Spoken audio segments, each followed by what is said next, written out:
Решила селянка переложить печку. Наняла мужика. Пришел печник, натаскал кирпичей, глины, все под разговор. Женщина поплакалась, с мужем вот развожусь. «Почему?» – спрашивает печник. «Пьет?» «Нет», – отвечает селянка. «Бьет?» «Да нет, что вы». «А что?»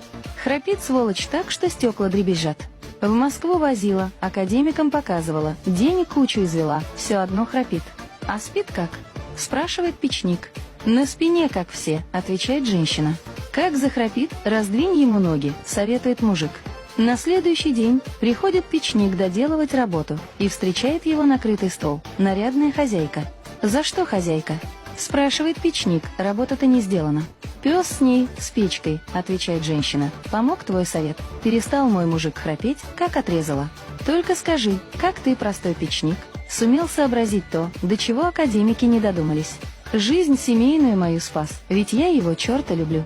«Так-то академики», — отвечает печник, «а мы запросто рассуждаем, по-печному. Ноги раздвинешь, яйца упадут.